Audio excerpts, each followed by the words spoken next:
اس قبیلے کے بے شمار آدمی مارے گئے اور جو بچ گئے اور بھاگ نہ سکے انہیں گرفتار کر لیا گیا۔ ان قیدیوں میں یہ عورت بھی تھی جس کا نام ام قرفہ فاطمہ بنت بدر تھا۔ اس کے ساتھ اس کی کمسن بیٹی سلمہ بھی تھی۔ بنو فرازہ کے جنگی قیدیوں نے بتایا کہ زید رضی اللہ عنہ کے ساتھیوں کو فاطمہ بنت بدر نے قتل کروایا تھا۔ رسول اللہ صلی اللہ علیہ وآلہ وسلم کو بھی یہ بتایا گیا تھا کہ یہ عورت سراپا شیطان اور بڑا ہی حسین اور چلتا پھرتا فتنہ و فساد ہے۔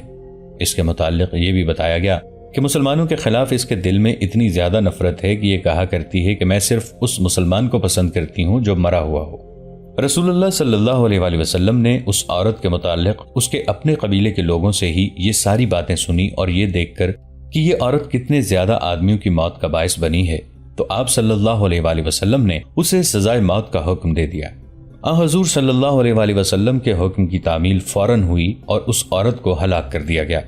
فاطمہ بنت بدر تو دنیا سے اٹھ گئی، پیچھے اس کی کمسن بیٹی سلمہ رہ گئی جو شکل و صورت سے بھولی بالی اور معصوم لگتی تھی۔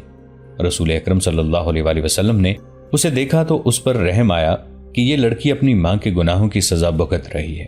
آپ صلی اللہ علیہ وآلہ وسلم نے اسے ام المؤمنین عائشہ رضی اللہ عنہا صدیقہ کے حوالے کر دیا۔ حضرت عائشہ رضی اللہ عنہا صدیقہ نے اس کی معصومیت کو دیکھتے ہوئے اسے ماں جیسے پیار سے گھر میں رکھا، مگر یہ لڑکی ذرا سی دیر کے لیے بھی خوش نہیں رہتی تھی۔ اس کے چہرے پر ہر وقت افسردگی طاری رہتی تھی۔ وہ کسی کام میں اور کسی بات میں دلچسپی نہیں لیتی تھی۔ تھوڑے ہی عرصے بعد ام المؤمنین حضرت عائشہ رضی اللہ عنہا نے اسے آزاد کر دیا اور اسے اس کے قبیلے میں بھیج دیا۔ سلمہ جوانی کی عمر میں داخل ہو چکی تھی۔ وہ قبیلے کے کسی معمولی گھر کی لڑکی نہیں تھی، وہ قبیلے کے سب سے اونچے اور سردار خاندان کی بیٹی تھی۔ وہ جب اپنے قبیلے میں واپس آئی تو قبیلے کا بچہ بچہ اس کے استقبال کے لیے نکل آیا۔ اتنی خوبصورت اور جوان لڑکی کو مسلمانوں نے آزاد کیوں کر دیا ہے؟ استقبال کرنے والوں میں سے کسی نے کہا۔ یہ مسلمانوں کی چال معلوم ہوتی ہے۔ ایک اور آواز اٹھی، اس لڑکی پر اعتبار نہ کرنا، اس کی ماں کہاں ہے؟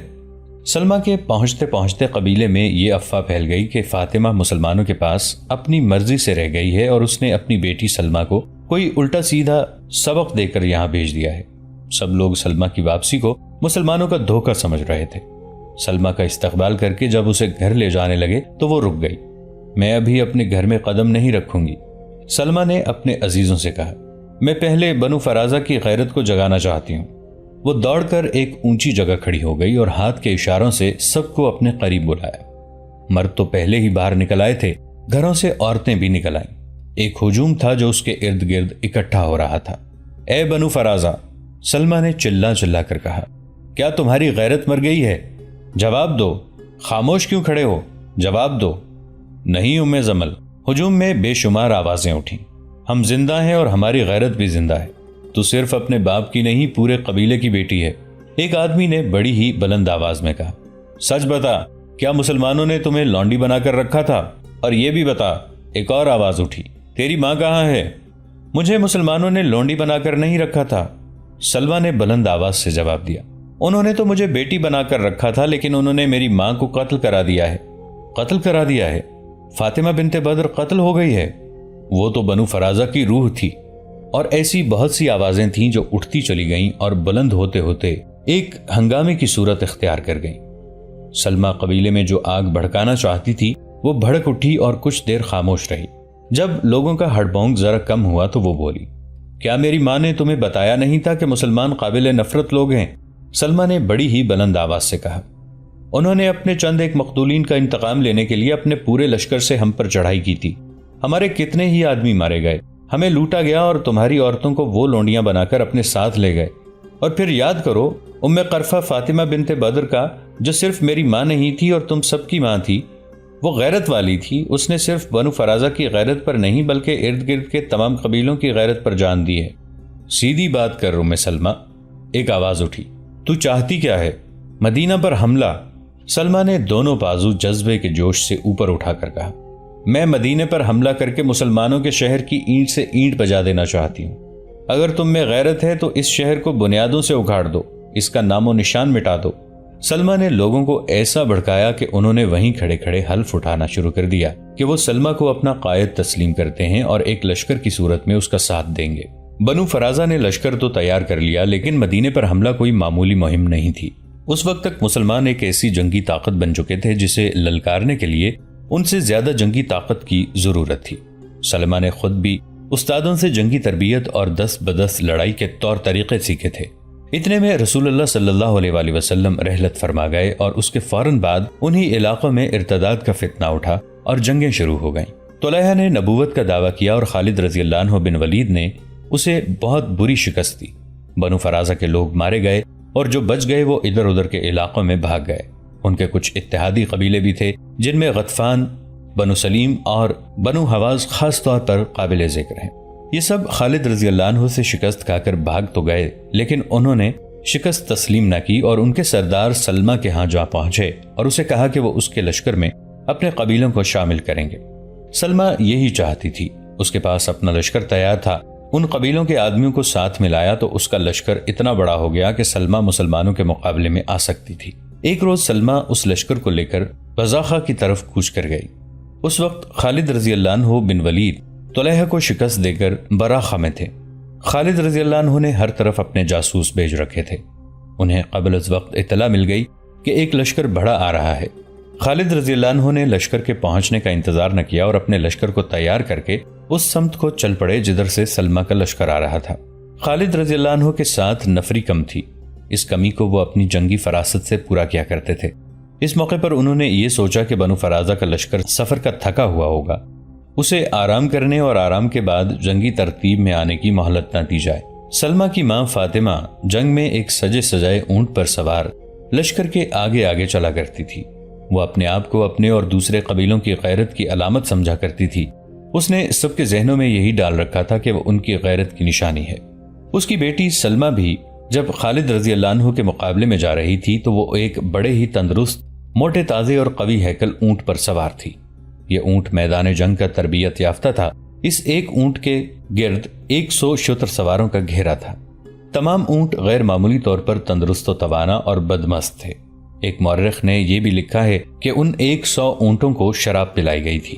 ان کے سوار لمبی برچیوں اور تلواروں سے مسلح تھے اور وہ سب جوش و خروش سے نعرے لگا رہے تھے۔ خالد رضی اللہ عنہ کا لشکر عام چال سے بڑھا جا رہا تھا۔ آخر سلمہ کا لشکر آتا نظر آیا۔ خالد رضی اللہ عنہ نے ایک بھی لمحہ ضائع نہ کیا اور حملے کا حکم دے دیا۔ مجبوری یہ تھی کہ مسلمانوں کی نفری دشمن کے مقابلے میں بہت ہی تھوڑی تھی۔ سلمہ کے لشکر کی تعداد بھی زیادہ تھی اور اس لشکر نے بلند بانگ نعرے لگا لگا کر ایسا تاثر پیدا کر دیا جیسے وہ لوگ مسلمانوں کے پرخچے اڑا دیں گے۔ سلمہ کی یہ حالت تھی کہ وہ اپنے اونٹ کے کجاوے پر کھڑی ہو کر بڑی ہی بلند آواز سے اپنے لشکر کے جوش و خروش میں اضافہ کر رہی تھی۔ دونوں لشکروں میں آمنے سامنے کی ٹکر ہوئی۔ خالد رضی اللہ عنہ جنگی چالیں سوچ رہے تھے۔ انہوں نے اپنے طریقہ جنگ کے تحت اپنے لشکر کے 2 حصے پہلوؤں یا عقب سے حملہ کرنے کے لیے محفوظ رکھے ہوئے تھے۔ سلمہ کا لشکر سفر کی تھکان کے باوجود خالد رضی اللہ عنہ کے لیے اچھی خاصی مصیبت بن گیا، یہاں تک کہ خالد رضی اللہ عنہ کو اپنے محفوظہ کا ایک اور حصہ اس مارکے میں جھونکنا پڑا، پھر بھی میدان دشمن کے ہاتھ میں ہی معلوم ہوتا تھا۔ اس عورت کا حصار توڑ دو، خالد رضی اللہ عنہ بن ولید نے کہا اور اس کے ساتھ ہی چند ایک منتخب جانبازوں کو پکارنا شروع کر دیا، اور اگر تم اس عورت کو اونٹ کی پیٹھ سے گرا دو تو اس لشکر کا جذبہ ریت میں مل جائے گا۔ جانبازوں نے سلمہ کے ارد گرد شتر سواروں کا حصار توڑنا شروع کیا، لیکن ہر شتر سوار جان پر کھیل جانے کے لیے تیار تھا۔ جانبازوں نے پیچھے ہٹ ہٹ کر سلمہ کے حصار پر تابڑ توڑ حملے کیے، لیکن شتر سواروں کے لمبے نیزے مسلمان گھڑ سواروں کو قریب نہیں آنے دیتے تھے۔ جانبازوں نے خالد رضی اللہ عنہ بن ولید کی نئی ہدایت پر عمل کرتے ہوئے یہ طریقہ اختیار کیا کہ 5-5 6-6 جانبازوں نے ایک ایک شتر سوار پر اس طرح حملے شروع کر دیے کہ ایک ایک سوار کو حصار سے الگ کر لیا۔ اس طرح حصار ٹوٹ گیا، بیشتر سوار مارے گئے، لیکن جانبازوں کو جانوں اور خون کی خاصی زیادہ قربانی دینی پڑی۔ 3-4 جانباز سلمہ کے اونٹ تک پہنچ گئے اور انہوں نے کجاوے کی رسیاں کاٹ دیں۔ کجاوا اونٹ کی پیٹھ سے لڑک کر نیچے آ پڑا۔ سلمہ ریت پر گری اور اٹھی۔ خالد رضی اللہ عنہ قریب ہی اپنے گھوڑے پر سوار موجود تھے۔ جانبازوں نے سلمہ کو پکڑ لیا اور گھسیٹتے ہوئے خالد رضی اللہ عنہ تک لائے۔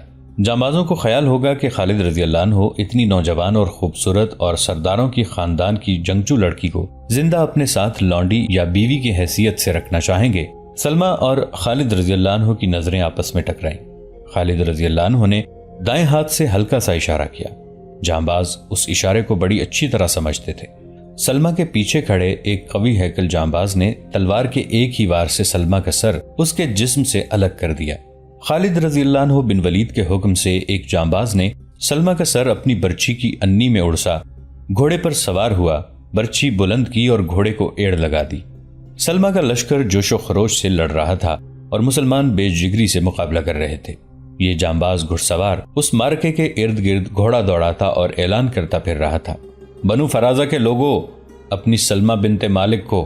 بنو فرازہ اور دیگر قبیلوں کے لوگوں نے جب سلمہ کا سر دیکھا تو ان کا جوش و خروش ٹھنڈا پڑ گیا اور ان میں بھگدڑ مچ گئی۔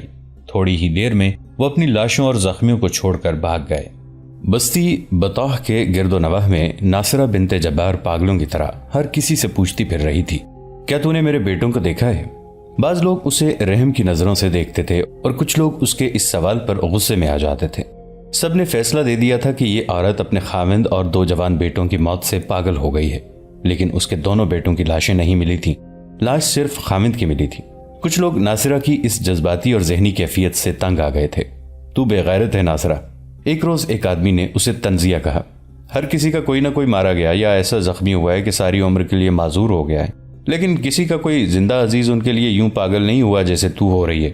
میں پاگل نہیں ہوئی، ناصرہ نے کہا، میں تم سے زیادہ ہوش میں ہوں۔ میرا خامد اور میرے بیٹے ایک جھوٹے نبی کے جال میں آ کر مرے ہیں۔ اگر وہ سچے نبی کے نام پر جانیں قربان کرتے تو میں خوش ہوتی۔ کون ہے سچا نبی؟ قبیلہ قریش کا محمد صلی اللہ علیہ وآلہ وسلم۔ ناصرہ نے جواب دیا، فتح ان کو ملتی ہے جن کے دلوں میں سچ ہوتا ہے۔ محمد صلی اللہ علیہ وآلہ وسلم سچے نبی نہ ہوتے تو ہم اس طرح تباہ نہ ہوتے۔ ایک روز ناصرہ اپنے گھر کے دروازے میں بیٹھی تھی۔ اس کی آنکھیں خشک تھی جیسے اس کے آنسو ختم ہو چکے تھے۔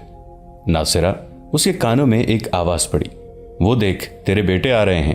یہ ایک عورت کی آواز تھی جو دوڑی چلی آ رہی تھی۔ وہ ناصرہ کے پاس آ کر اسے اٹھانے لگی۔ وہ حیرت زدگی کے عالم میں کہہ رہی تھی کہ تیرے دونوں بیٹے آ رہے ہیں، لیکن ناصرہ یوں گمسم بیٹھی رہی جیسے یہ خواب کی آواز ہو۔ اتنے میں کئی آوازیں آنے لگیں۔ ہر آواز یہی کہتی تھی کہ ناصرہ کے بیٹے آ گئے ہیں۔ جب اس کے بیٹے اس کے سامنے آئے تو بھی اسے یقین نہ آیا۔ آخر اسے اس حقیقت کو تسلیم کرنا پڑا کہ اس کے بیٹے زندہ سلامت واپس آ گئے ہیں۔ میں نے اپنا ایک بیٹا مدینہ کے سچے نبی محمد صلی اللہ علیہ وآلہ وسلم کے نام پر قربان کیا، ناصرہ نے اعلان کر دیا۔ اس وقت حضرت عمر رضی اللہ عنہ خلیفہ تھے اور ناصرہ کے دونوں بیٹے ان کے حکم سے آزاد کیے گئے تھے۔ ناصرہ اپنے بیٹوں کو مرا ہوا سمجھ رہی تھی۔ میدان جنگ سے اسے اپنے بیٹوں کی لاشیں نہیں ملی تھیں۔ اس کے بیٹے زخمی ہو گئے تھے اور مجاہدین انہیں جنگی قیدی بنا کر اپنے ساتھ لے گئے تھے اور مدینہ کے ایک تاجر نے انہیں خرید لیا تھا۔ ناصرہ کے بیٹے ہی نہیں، کئی اور بیٹے اور باپ جنہیں غلام بنا لیا گیا تھا واپس آ گئے تھے۔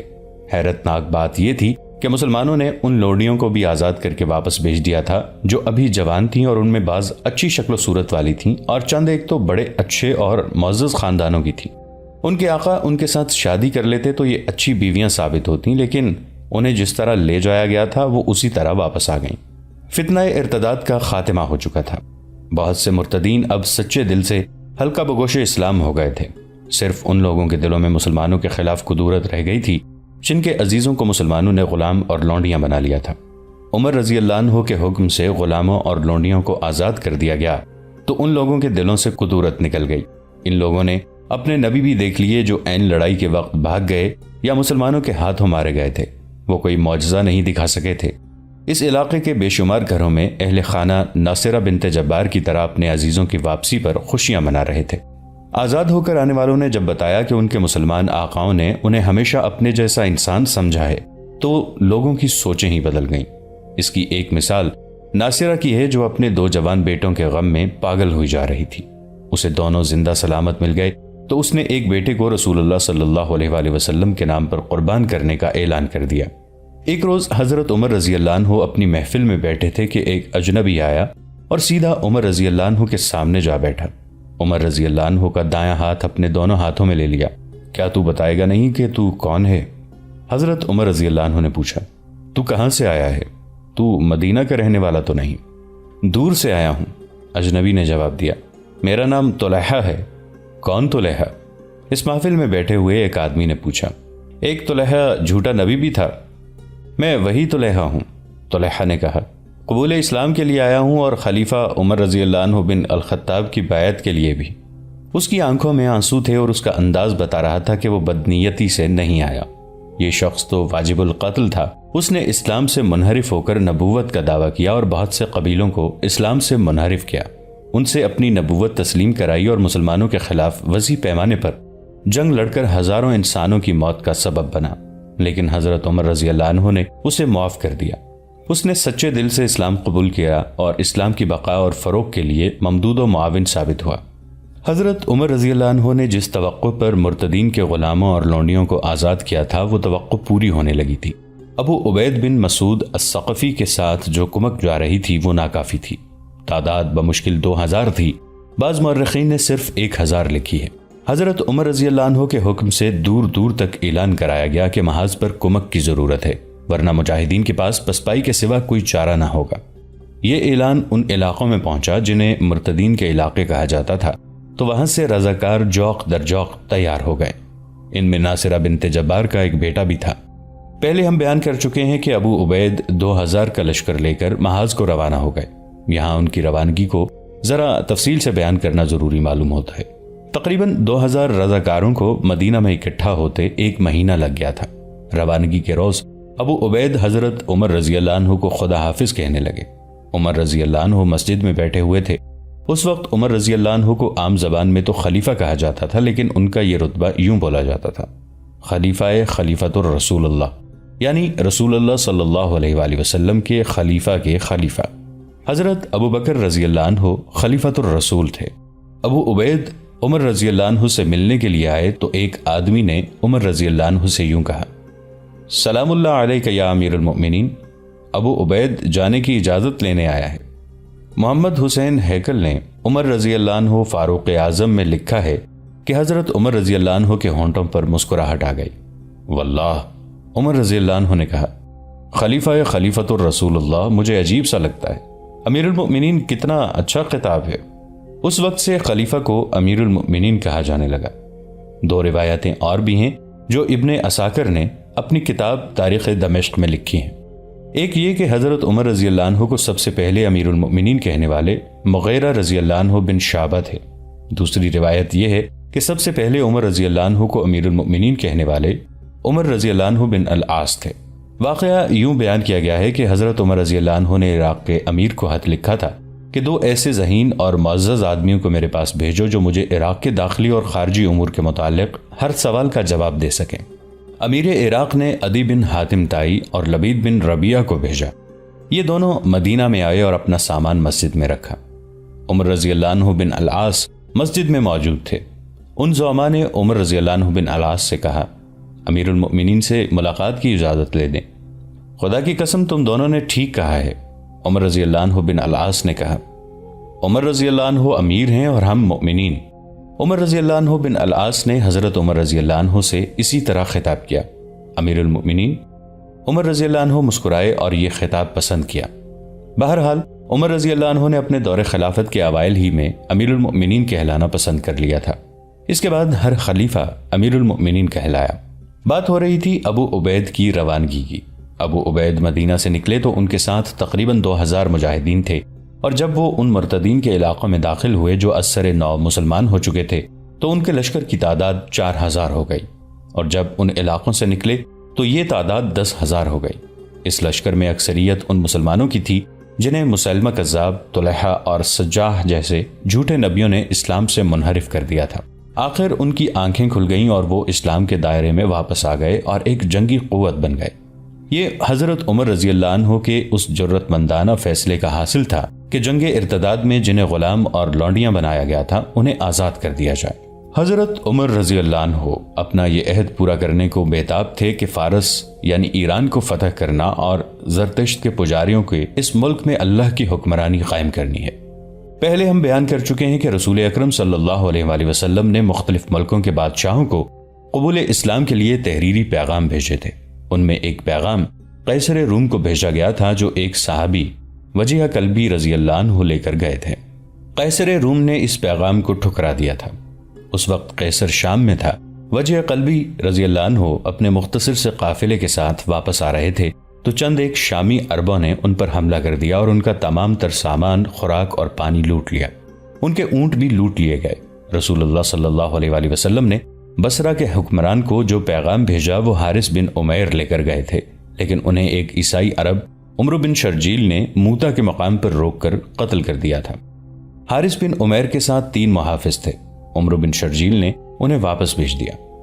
رسول اللہ صلی اللہ علیہ وآلہ وسلم نے 3000 مجاہدین کے لشکر کو موتا کی طرف روانہ کیا۔ دوستو، آج کے لیے اتنا ہی۔ اسی کہانی کی اگلی قسط کے ساتھ بہت جلد حاضر ہوں گے۔ نیچے کامنٹ سیکشن میں اپنی رائے کا اظہار ضرور کیجیے گا۔ ہمارے اس چینل کو سبسکرائب کر کے نیچے موجود بیل آئیکن کو بھی ضرور کلک کیجیے گا۔ اگلی ملاقات تک کے لیے ہمارا اور آپ کا اللہ نگہبان۔